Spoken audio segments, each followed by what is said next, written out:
This is Good Morning Indiana, working for you. It is 5 o'clock here on your Tuesday. Good morning to you. I'm Lauren Casey. And I'm Meredith Barrick. Here's what's making headlines on this February 18th. To just lend an ear, a shoulder to cry on if they need it.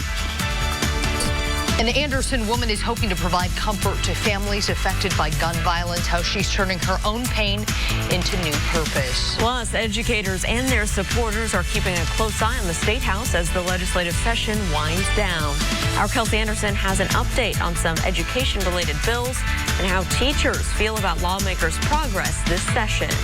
And Indigo is proposing some major changes to the way it operates. We'll tell you what those changes are and how you can have a say. But first, we need to get a check of your Storm Team 6 forecast. That's right. Todd Clausen is standing by. And Todd, we have a little bit going on already this morning. Some drizzle out there right now. Yeah, you know, there's a little drizzle. There's a little patchy fog. Neither one of them are major issues for us here this morning, but definitely noticeable as you get out and about. It's likely you'll have to throw on your windshield wipers, and here are those visibilities. And you see they're down to 3 miles in Indianapolis as well as Muncie. I always say once it gets below 1 mile, that's when we start to run into issues on the roadway. So we are not there yet, but it's not out of the question that we could see those visibilities start to drop just a little bit. But here's the good news. You're walking out to temperatures, at least right now, that are in the 40s and 50s across the area. 51 in Bloomington. It's 50 in Muncie. Unfortunately, the leading edge of the colder air is starting to make its way into Lafayette now, and the colder air will take over. We have already hit our high temperatures for the day today.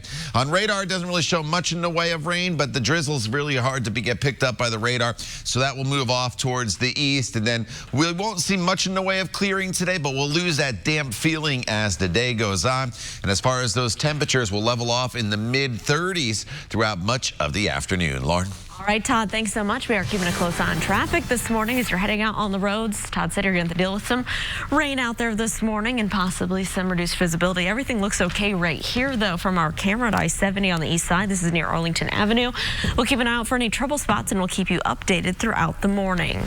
Now to more violence here in Indianapolis. This morning, police are investigating a triple shooting on the city's north side. This happened around 11:30 last night near 44th and Guilford Avenue, just blocks away from the Indiana School for the Deaf. Police say all 3 victims are expected to be okay. We are still waiting to learn more about the circumstances surrounding the shooting, as well as any suspect information. Also, overnight, 1 person is recovering after a shooting on the city's near east side. This all happened in the 1400 block of North LaSalle Street near Michigan Street just before midnight. Police say the victim there was shot in the foot. We're told that person is expected to be okay. If you can help police solve any of these crimes, leave an anonymous tip with Crime Stoppers. That number is 317-262-TIPS. You may be eligible for a cash reward. It's different when you lose a child, and then it's even more different if your child's been murdered. People don't know how to react to that. Struggling to cope with the loss of her son, a Madison County woman is taking matters into her own hands to bring comfort to families affected by gun violence. Sandy Stapleton's 38-year-old son, Tommy Ogle, was shot and killed last year during an argument near downtown Anderson. She says she tried her church's grief group, but no one there could relate to losing a child to murder. She also tried attending a Moms Demand Action group in Muncie, but that was too far. So now she's starting her own support group. It's called Tommy's Voice. During meetings, counselors and other experts will be invited to speak with families, lending an ear and a shoulder to cry on. They'll also offer additional resources, something Sandy says is desperately needed. I do know that there's other moms out there. There's other sisters, brothers, aunts, uncles that have lost people due to a gun violence, because it's everywhere. Meetings for Tommy's Voice are scheduled for the 3rd Thursday of every month. The group meets from 6 p.m. to 9 p.m. at Crossroads United Methodist Church in Anderson. New overnight, a Hamilton County family is safe after a fire ripped through their home. You can see large flames coming from the house. The home is located on Torrey Pine Circle near the Crooked Stick Golf Club in Carmel. Crews were called out around midnight, working for several hours to contain the flames before they were able to put the fire out. We're told the 2 people living living there did make it out safely after fire alarms went off. Fire officials say the flames started in the garage, but they're still trying to find an exact cause. Turning now to your Democracy 2020 coverage. Early voting in Nevada ends today as Democratic candidates try and make that final push for votes ahead of Saturday's primary. Senator Bernie Sanders appears to be leading the pack, but candidates are turning their focus to someone not even on the ballot. Former New York City Mayor Michael Bloomberg. The billionaire, who is self-funding his campaign, has already spent $400 million in advertising. That's something the other candidates are taking aim at, as well as his more controversial policies. $60 billion can buy you a lot of advertising, but it can't erase your record. We will not create the energy and excitement we need to defeat Donald Trump if that candidate pursued, advocated for, and enacted racist policies like stop and frisk. Bloomberg also came under fire this weekend after a Washington Post investigation scrutinized his treatment of women in the workplace. It's unclear if he will be able to publicly address those criticisms during tomorrow night's debate, as he is not yet qualified. Back here locally, teachers are keeping a close eye on the State House. 3 months ago, it was a sea of red as teachers and their supporters filled the State House for the Red for Ed rally. And some of those people were back yesterday to get an update on how the legislature is following up on their demands. Several education bills have been brought up during this legislative session, and our Kelsey Anderson is joining us live this morning with where those education bills currently stand. Kelsey. Hey, good morning. So, yeah, the small rally was hosted by the Indiana Coalition for Public Education. And now yesterday they did credit some lawmakers for what they have done, but they say more work needs to be done. So, for example, Governor Eric Holcomb has already signed a bill to hold schools harmless for recent low I-Learn scores.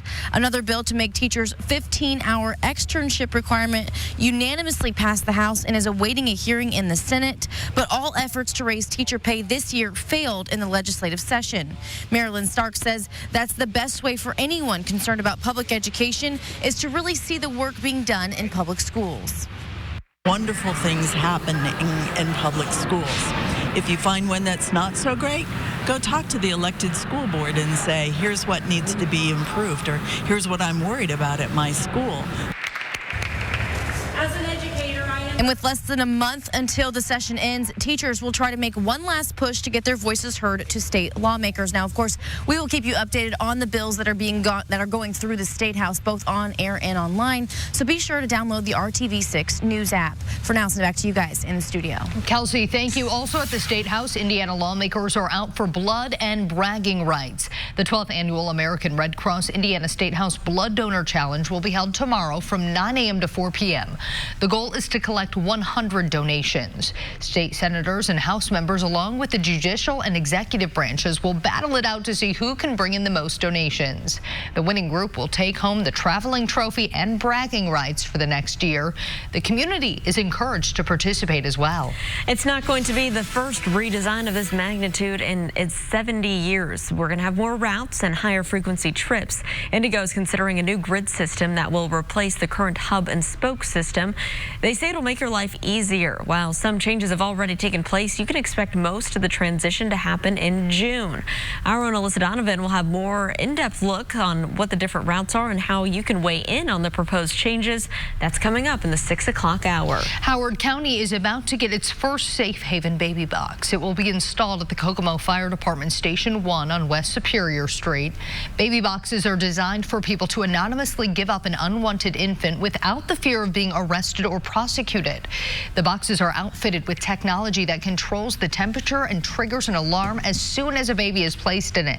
The Kokomo Knights of Columbus is paying for the initial cost of the box and its future installation. The box is expected to be installed within the next few weeks. At 5:09, there are still 96 days until the Indianapolis 500, but you don't have to wait until May for some of the exciting events at the Speedway this year. The IMS Museum has unveiled its Spring Distinguished Speaker Series lineup. On March 4th, drivers Ed Carpenter and Connor Daly will be on hand.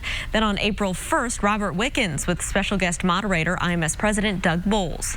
And on May 20th, 3-time Indy 500 champ Johnny Rutherford. Tickets for each event are $60 for museum members, $75 for non-members. Seating is limited and it may sell out. The tickets must be purchased in advance. And it sounds pretty good thinking about the month of May right now, Todd. You know, it'll be warmer, hopefully, right? We can always get some chilly days in May, but it won't be as cold as the middle of February. Although this morning as you walk out the door, it's not cold at all right now, but by the time you do walk out the door after 6 o'clock, these temperatures will be falling across the area into the 40s. Right now, some areas are up in the 50s. Now, there's some drizzle out there. There's a little bit of patchy fog, so it's not going to be quite the quiet commute that we had yesterday, but it's just minor issues this morning with the fog and the patchy drizzle. It's nothing that's terrible, and all the steady rain has moved off towards the east, and you'll have to throw the windshield wipers on maybe briefly here and there, and that is just about it throughout the course of the day today. And by this afternoon, we lose the fog and we lose the drizzle. I'll show you the highs. These are basically occurring right now. These numbers will fall back down into the mid-30s by later on this afternoon. We'll talk more about that forecast and actually a pretty bright stretch of weather heading our way. It's all coming up in Maine weather in just a few minutes. Todd, thanks. The Boy Scouts of America organization filing for bankruptcy. Straight ahead, why the group says the move was necessary and how it will affect local scouting groups. And even if you aren't marrying a prince, you can still walk down the aisle looking like a princess. Coming up, a look at Disney's new fairy tale inspired wedding gowns. We'll be right back. Days from 4:30 to 7. New this morning, the Boy Scouts of America has filed for bankruptcy. This after the organization faces a barrage of sex abuse lawsuits. The Boy Scouts of America, which is one of the nation's oldest and largest youth organizations, has about $1.4 billion in assets. Rumors of the Scouts' bankruptcy have been swirling since 2018.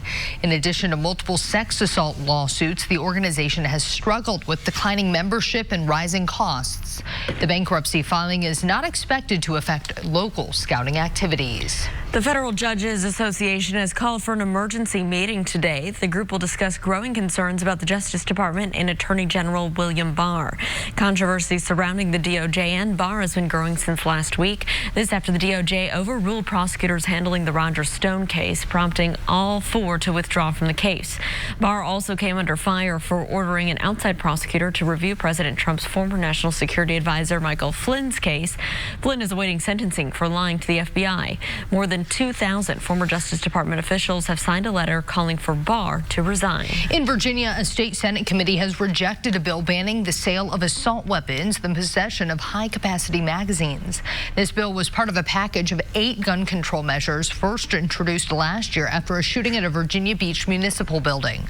The state house passed all 8 bills. The state Senate passed 5 of the 8, but not the assault weapon ban. Instead, the committee voted against the bill, sending it to the state's crime commission for study. Families of more than 100,000 people placed in Japanese internment camps during World War II will be getting an apology from the state of California. It was the largest forced relocation in U.S. history. President Franklin D. Roosevelt issued Executive Order 9066 on February 19, 1942, establishing the camps. 40 years later, a congressional commission concluded that the detentions were the result of, quote, racial prejudice, war hysteria, and failure of political leadership. The government formally apologized and paid $20,000 to each victim. The California State Assembly is expected to approve the resolution later this week. Historic flooding has devastated parts of the South. Now new sets of storms are threatening the already flood-ravaged areas. Mississippi's Pearl River crested Monday, and water levels are expected to fall later this week. But flooding in the state and in parts of Tennessee or nearby has already affected hundreds of homes. Officials in Mississippi declaring a state of emergency, ordering people in flood zones to evacuate. 1 to 2 more inches of rain is expected today, but officials expect the flood threat to move south along with the receding waters. And here at home, we had rainfall all throughout last night. Now it has just been reduced to a drizzle. Todd, are we expecting any more rain throughout our Tuesday? You know, it's just a little drizzle here, probably for a couple more hours, and by this afternoon, it is going to be dry across the area. We have some patchy fog as well. So a lot of times on the RTV6 6 Weather Now camera, we show you the top of the Salesforce Tower, and it's locked in with the clouds. And sometimes you may think that's fog, but in this case, it's just low-hanging clouds. And you can see this as you look from IMS towards downtown Indianapolis. You see the tops of the building cut off here across the area. And so that's just the low-hanging clouds. The visibility at the surface reduced a little bit, and that's when you get your patchy fog. But the humidity is 100%, so the air is saturated. 48 degrees is the current temperature right now, with the winds out of the west-southwest at 10. So it's mild right now. That is the good news. 51 in Bloomington as well as Bedford right now, 50 in Muncie. Indianapolis is at 48 degrees, but the colder air will start to work its way in throughout the course of the day today. So we've already hit our high temperatures for today, and we'll kind of settle into the mid-30s later on this afternoon. So you still do need to have the heavier jacket later on today. Here are those visibility numbers. You see that they're all above 1 mile, so reduced in spots, but nothing terrible. And the drizzle that's out there is so light that Storm Team 6 radar can't really pick it up a whole lot. The steadier and more substantial rain is now pushed off towards the east and to our west. You see these snow showers. Those will not impact us throughout the day. So on TrueCast, you can see that the clouds will firmly be in place throughout much of the day. The clearing doesn't really take place until very late tonight, and more so during the overnight hours as we get into your Wednesday, and that's going to set us up for a day that's going to feature plenty of sunshine. But today, not a bright day at all. Notice the temperature trend by the noon hour. We are down to 39 degrees, and then we hold pretty steady right around that 39-degree number throughout the remainder of the afternoon. This evening, if you have plans, there's a big concert at Bankers Life Fieldhouse as the Lumineers are in town. Grab the jacket. Temperatures will be in the 30s and falling, and then we'll have those clearing skies by the time we get to 11 p.m. And that sets us up for a sunny stretch of weather. We have not been able to string several days of sunshine in a row together very often over the past month or so. Well, we're going to do that, but it's going to be a little bit colder and a little bit below normal. We're looking at a high tomorrow right around 36 to 37 degrees, but by the time we get to the day on a Thursday, we're looking at highs only in the upper 20s. So it's a cold day. Come Friday morning, we're in the teens with wind chill values probably down into the single digits for some of you. The good news is we warm right back up for the weekend with temperatures into the mid-40s. All right, Todd, thanks so much. Here's a look right now at traffic on the north side, I-65 at 30th Street, just north of the downtown area. You can see traffic here is moving along just fine. We'll continue to keep you updated on any issues, but let's plan out your drive. Take a look here at our traffic now maps, planning out your drive time coming in from the east side on westbound I-70 from Post Road to I-65 at the north split. No delays, a 10-minute commute. So let's take you up to the northeast side where you can see some wet roads at I-465 and Pendleton Pike. We'll continue to monitor them and keep you updated this morning. The price of wine is going down. A new report shows wine prices are expected to fall to the lowest levels in 5 years. The reason, too many California grapes and low demand. Industry groups say part of the problem is also that millennials are drinking less wine instead of drinking premium liquor and ready-to-drink cocktails. Experts say wine consumption has dropped for the first time in 25 years. Consumers might be able to enjoy the sweet low prices for the next 3 years as they wait for grape prices to stabilize. But in order for that to happen, California growers will need to cut down on producing acres of vine. Now, Lauren, I know we're supposed to be unbiased journalists, but I'm very happy about that. Sounds like a good problem to have right now, for us anyways. Well, that fairy tale wedding might be possible after all. Disney is launching a new line of princess-inspired wedding gowns. Allure Bridals is designing 16 dresses reflecting the personality and the taste of the characters like Tiana, Ariel, Jasmine, Pocahontas, and Cinderella. All of the dresses will be unveiled this April during the New York Bridal Fashion Week. After that, brides can purchase them from Kleinfeld Bridal Stores in New York. If you're wondering, there's no word on whether Disney will offer tuxedos to those real-world Prince no Charmings. Prince Eric tuxedo? Okay. That would be nice. Your dog's mouth might not be as clean as you think. That's if he or she is wearing the cuss collar. The collar throws out a swear word each time your dog barks. According to the company's website, the collar is a gag gift that doesn't harm the dog, and it's not intended for anti-bark training. Right now, the cuss collar is sold out, but dog owners can sign up to find out when more will be available. Well, the show must go on. Coming up, see how a group of concert goers in New Zealand showed support for Elton John after he was forced off the stage during a concert. And at 5:30, Indiana Indiana native Ryan Newman is recovering after a devastating crash at the Daytona 500. We'll have an update on how he is doing this morning. And here's a live look right now at your commute. We'll continue to keep you updated if there are any crashes or delays or any reason why you need to reroute this morning. It is 5:22. We'll be right back after this short break. The 2020 Altima.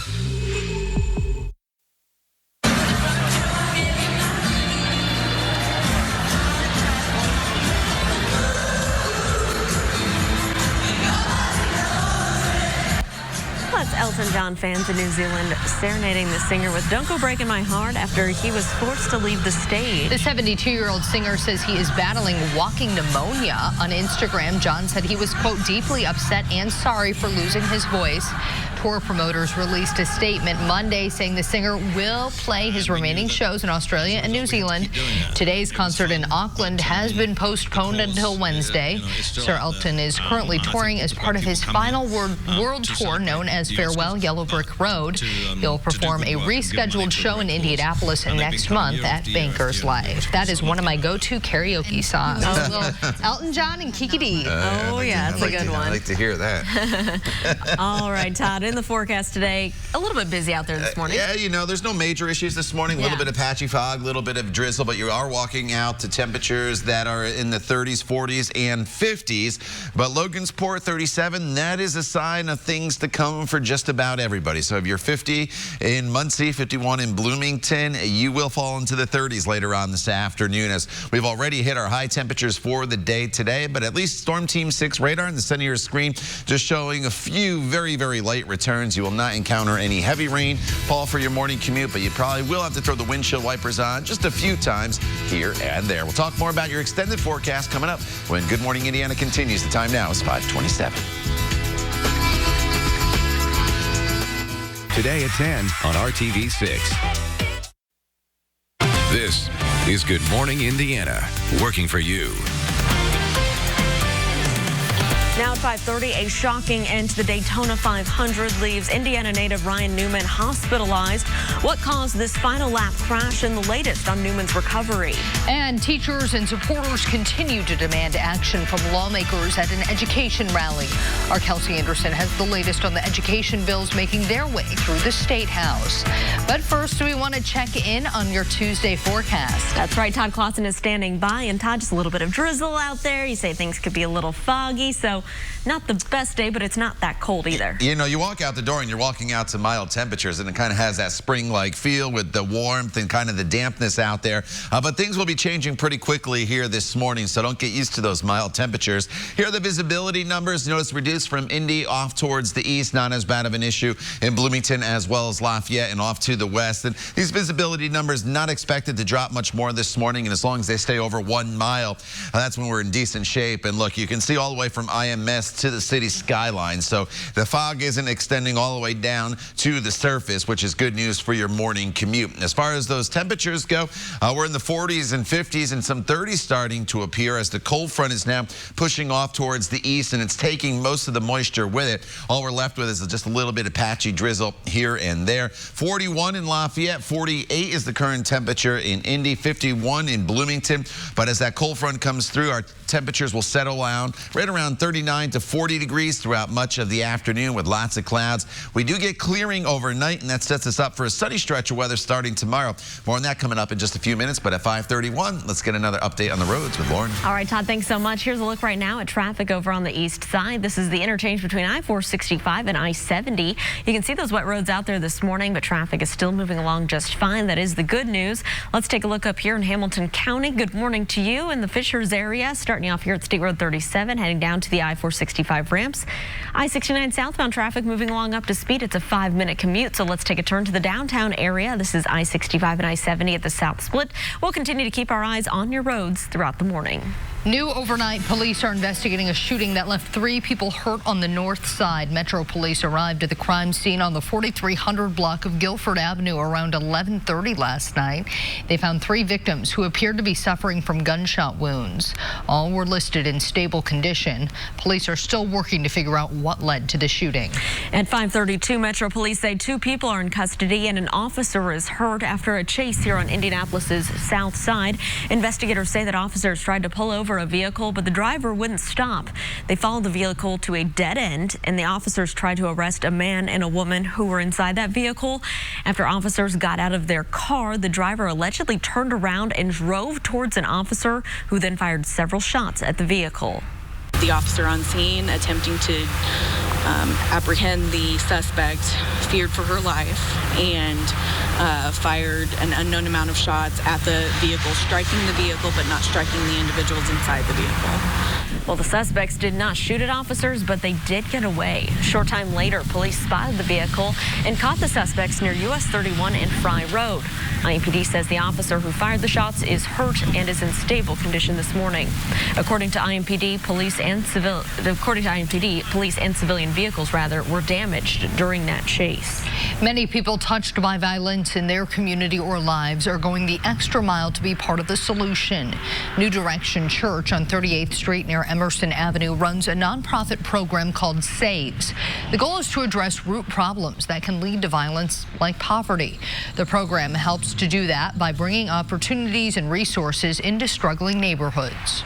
We've always been tasked with having to do more with less, especially those who are African American. We've always had to do more. We've got more issues. We've got more challenges. We got less resources. So for us, the arm of our church, which is SAVE, if we had more resources, we could utilize the entire building for programs, for opportunities, for careers, for jobs, so that young men and young women would not even have a desire to do some of what they see in the streets. Sullivan Jr. says that by opening new doors for people, it will close others that lead to deadly or destructive paths. Firefighters worked for hours to put out a house fire near Crooked Stick Golf Club up in Carmel. Large flames could be seen coming from the home on Torrey Pine Circle just before midnight. The two people living inside there made it out safely after fire alarms went off. Fire officials say the flames started in the garage, but they're still trying to find the exact cause. This morning, Indiana native Ryan Newman is recovering after a devastating crash at the Daytona 500 last night. The crash happened on the final lap with Newman in the lead. He got bumped from behind by Ryan Blaney, sending his car into the wall and then into the air. Newman's car caught fire and then was hit by another car right on the driver's side before finally coming to rest upside down. NASCAR says he suffered serious but not life-threatening injuries. Denny Hamlin won the race but says Newman's health takes precedence. Ryan's a heck of a tough guy, and so we're going to hope he comes out of this good. Newman grew up in South Bend driving quarter midgets. Now the Purdue grad is in his 21st season in NASCAR Cup racing. It is 5:35. An Indiana mother whose son died in a farming accident is now turning to social media to spread a message. Like many other farmers, Colton had the mindset that something like being engulfed in a grain bin could never possibly happen to him. Anita Howard there posted this video online. Her 18-year-old son died in a grain bin accident in November near Terre Haute. She hopes to share her son's story at the National FFA convention this year. Howard spoke to RTV6 via FaceTime about her mission. A split decision claimed his life and is gone forever. I don't want that to happen to another farmer. I don't want another farmer's family to go through the grief that we're going through.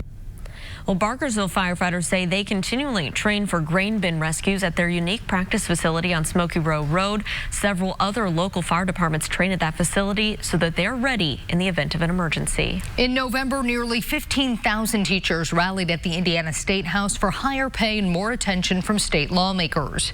Yesterday, they were back in smaller numbers, checking in with legislators to see how they're handling their demands. Our Kelsey Anderson joins us live this morning. And Kelsey, there have been several education-related bills brought up this legislative session. Yeah, that's right. And yesterday during that rally, educators did give credit to lawmakers for passing some of those educated-related bills, but they say more still needs to be done. Governor Eric Holcomb has already signed the Hold Harmless bill that will not hold teachers accountable for iLearn scores, and removing the 15-hour externship requirement is halfway to becoming law, but all efforts to raise teacher pay this year have failed. And when I'm in meetings, I hear often Jennifer or Dr. McCormick, depending on, and other names, depending on what meetings I'm in, this is not about funding. And I say, try to run a school without money. Try to serve students without money. Try to pay educators without money. Why is that? Because in the State House. Until the session ends, teachers will try to make one last push to get their voices heard to state lawmakers. Of course, we will update you on all bills that are passing through the State House, both on air and online, so be sure to download the RTV6 News app. Reporting live, Kelsey Anderson, RTV6. Kelsey, thank you. Here at 538, Indiana State University out in Terre Haute is now considering a ban on vaping.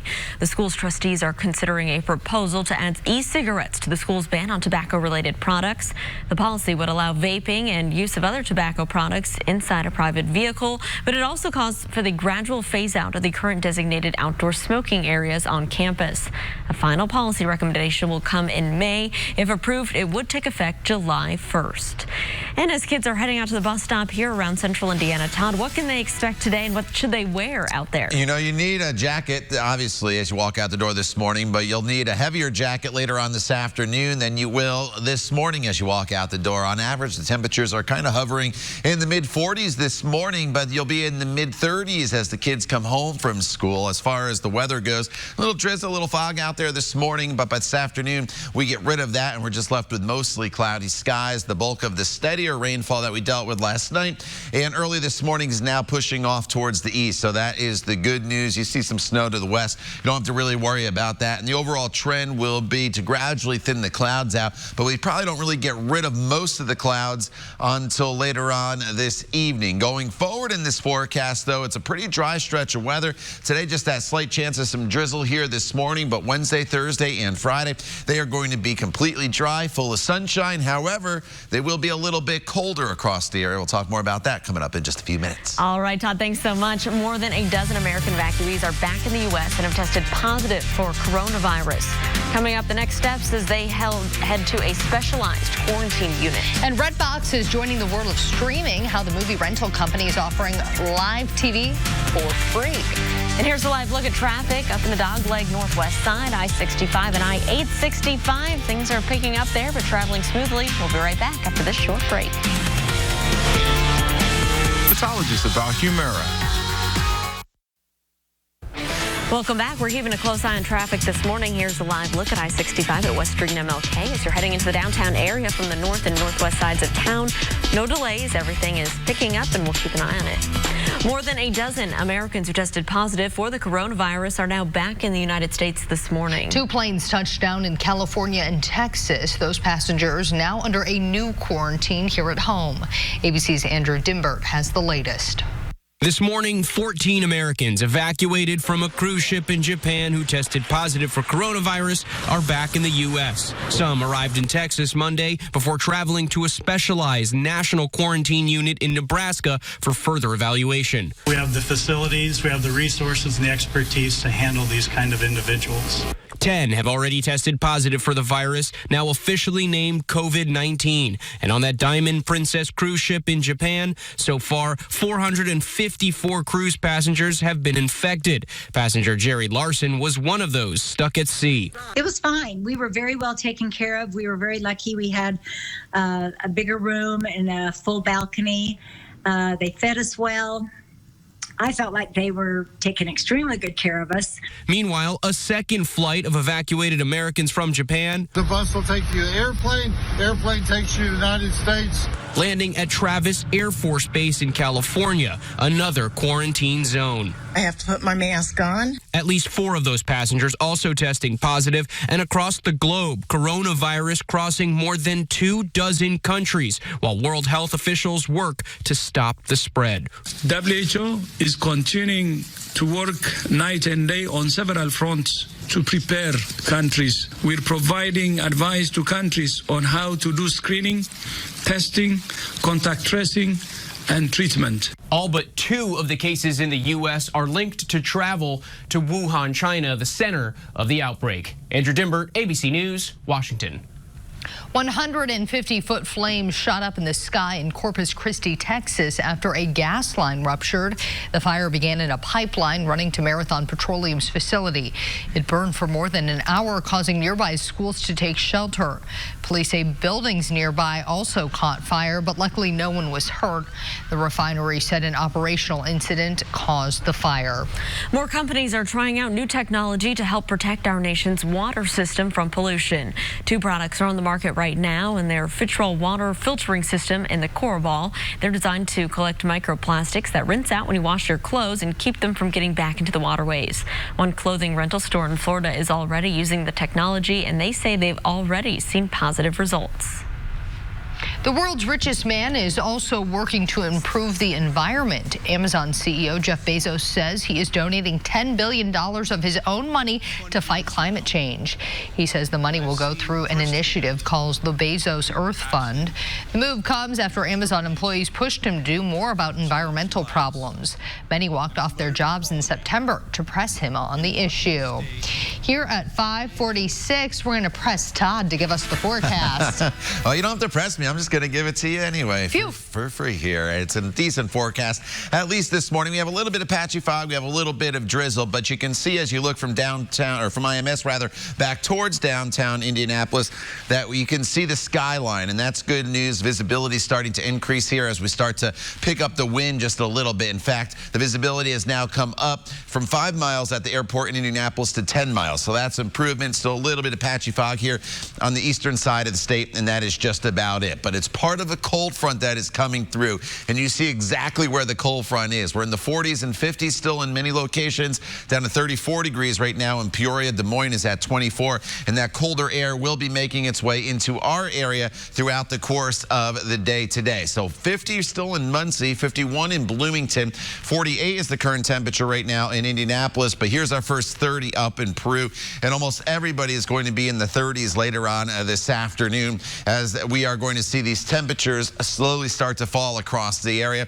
By 10 a.m. we're down to 40 degrees, and from that point forward we're hovering right around that 40-degree mark all the way into the course of the afternoon hours. So our high temperatures have already been hit for the day today. It's still mild for the next hour or two across most of the area, which is good for your morning commute, but make sure you have the heavier coat for later on this afternoon. Radar's pretty quiet. You notice just a little bit of patchy drizzle still in and around the metro area just south of downtown Indianapolis, but that's going to scoot off to the east pretty quickly throughout the course of the day today. You don't have to really worry about this snow. What we'll wait for is the clearing trend to take place, and we'll have to be patient. While the precipitation, that drizzle, comes to an end this morning, it's going to take a while for us to thin the clouds out. And remember, the ground's pretty saturated once again, and with all that moisture around, it's probably not until closer to sunset and beyond that these clouds start to make their way out of the area. So the clearing will take place overnight tonight. If you are heading to Bankers Life Fieldhouse for the Lumineers concert this evening,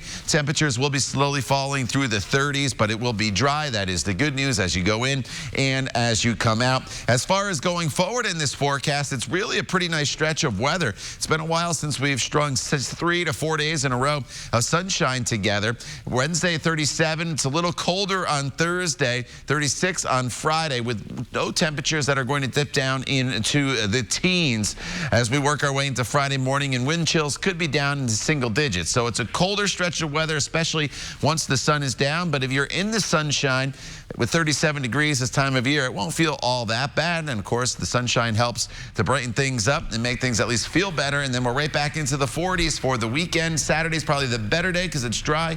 Some showers into the forecast on Sunday. Lauren? All right, Todd, thanks so much. Let's plan out your drive this Tuesday morning, heading southbound this morning on Interstate 65. Starting you off here at State Road 267, heading to the North Split. It's a 20-minute drive. That is normal and traveling up to speed. Across town, though, on the northeast side, traffic's picking up, and you can see we have wet roads here still. I-465 and I-69 not slowing down traffic, though. Everything is moving along just fine. When it comes to dieting, choosing the right one can be tricky, but new research shows the Mediterranean diet could also help you live longer.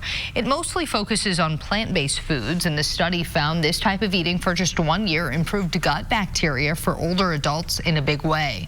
Researchers say it can lead to things like improved brain function and reduce the risk for things like diabetes and clogged arteries. Home decor retailer Pier 1 has filed for bankruptcy, and now the company is looking for a buyer. Pier 1 says it filed Monday after racking up $59 million in losses. It had already been in the process of closing hundreds of stores, but still had about 500 still operating. The company is the latest brick-and-mortar retailer to fall victim to online competitors like Amazon and big box chains. Redbox is offering a new service for those looking to cut the cord. The service, known for its movie rentals, says its customers can now stream live television for free. Redbox says you don't need a sign-in to view its free live TV. You just have to download its app. It does not include any mainstream networks on its list, but the company says it has dozens of popular channels in a variety of categories. United Airlines switching up snack options with a new cookie. After the break, the popular brand replacing Biscoff. We'll be right back. $259 a month at your local Volkswagen dealer. It is 5:54 here on your Tuesday morning. If you're heading out on the roads, this is what you can expect over on the west side of town. Start NDOT traffic camera at I-465 in West Washington Street. No crashes to report around the Indy metro area. Forget the pretzels and peanuts. United Airlines customers will have a new free snacking option on board. United says it's now going to serve Oreo Thins to its passengers. The cookies will reportedly join pretzels and stroopwafel as one of the snack choices offered on all flights. The Oreos would replace the popular Biscoff cookies. The switch is supposed to happen next month. If you're a Biscoff fan, don't worry. United says it is trying to figure out a way to fit the cookie in the future snack rotations later this year. Can a girl just get a gluten-free cookie? Right, that's true. I'm always disappointed when they're like, here's your pretzels. And you're like, I want the cookie. Girl, at least like you can eat it. At least you can eat it. I have to pack my own snacks. I like the stroopwafel, to be honest. I don't think I got a cookie the other day on my flight home from New Jersey, but I overall like the stroopwafel. Okay. Interesting. Okay, I feel like you'd like a stroopwafel. Yeah. It's kind of I'm just always disappointed in the pretzels. Dutch thing, heritage thing, so I like it. So, all right, outside right now we're dealing with temperatures that are in the 40s and 50s, so it's nice and mild. For now, things will be changing as the day goes on, as these temperatures will start to fall off. As far as any rain out there, there's a little bit of patchy drizzle. There's kind of some damp feeling out there, that spring-like air with the temperatures in the 40s and 50s.